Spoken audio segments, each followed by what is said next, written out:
ዘፍጥረት ምዕራፍ 12 እግዚአብሔርም አብርሃምን አለው፣ ከአገርህ ከዘመዶችህም ከአባትህም ቤት ተለይተህ እኔ ወደማሳይህ ምድር ውጣ።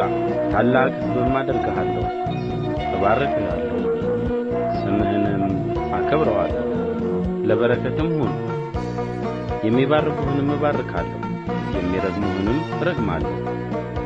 የምድር ነገዶችም ሁሉ በአንተ ይባረካሉ። አብራምም እግዚአብሔር እንደ ነገረው ሄደ፣ ሎጥም ከእርሱ ጋር ሄደ። አብራምም ከካራን በወጣ ጊዜ የ75 ዓመት ሰው ነበረ። አብራምም ሚስቱን ሳራንና የወንድሙን ልጅ ሎጥን ያገኙትን ከብት ሁሉና በካራን ያገኙአቸውን ሰዎች ይዞ ወደ ከነዓን ምድር ለመሄድ ወጣ። ወደ ከነዓንም ምድር ገቡ። አብራምም እስከ ሴኬም ስፍራ እስከ ሞሬ የአድባር ዛፍ ድረስ በምድር አለፈ። የከነዓን ሰዎች በዚያን ጊዜ በምድሩ ነበሩ። እግዚአብሔርም ለአብርሃም ተገለጠለትና ይህችን ምድር ለዘርህ እሰጣለሁ አለው። እርሱም ለተገለጠለት ለእግዚአብሔር በዚያ ስፍራ መሠዊያን ሠራ። ከዚያም በቤቴል ምሥራቅ ወዳለው ተራራ ወጣ።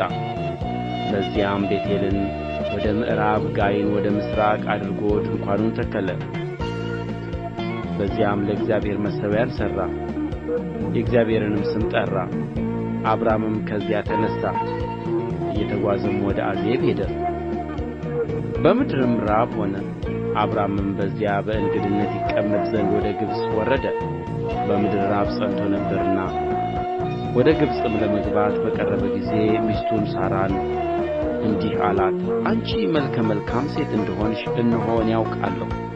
የግብፅ ሰዎች ያዩሽ እንደሆነ ሚስቱ ናት ይላሉ፣ እኔንም ይገድሉኛል፣ አንቺንም በሕይወት ይተዉሻል። እንግዲህ በአንቺ ምክንያት መልካም ይሆንልኝ ዘንድ ስለ አንቺም ነፍሴ ትድን ዘንድ እኅቱ ነኝ በይ። አብራምም ወደ ግብፅ በገባ ጊዜ የግብፅ ሰዎች ሴቲቱን እጅግ ውብ እንደሆነች አዩ። የፈርዖንም አለቆች አዩአት፣ በፈርዖንም ፊት አመሰገኑአት። ሴቲቱንም ወደ ፈርዖን ቤት ወሰዱአት። ለአብርሃምም ስለ እርሷ መልካም አደረገለት። ለእርሱ በጎችም፣ በሬዎችም፣ አህዮችም፣ ወንዶችና ሴቶች ባሪያዎችም ግመሎችም ነበሩት። እግዚአብሔርም በአብራም ሚስት በሦራ ምክንያት ፈርዖንን የቤቱን ሰዎች በታላቅ መቅሠፍት መታ። ፈርዖንም አብራምን ጠርቶ አለው፣ ይህ ያደረግህብኝ ምንድር ነው? እርሷ ሚስትህ እንደሆነች ለምን አልገለጥክልኝም? ለምንስ እኅቴ ናት አልህ? እኔ ሚስት ላደርጋት ወስጄአት ነበር። አሁንም ሚስትህ እነኋት፣ ይዘሃት ሂድ። ፈርዖንም ሰዎቹን ስለ እርሱ አዘዘ።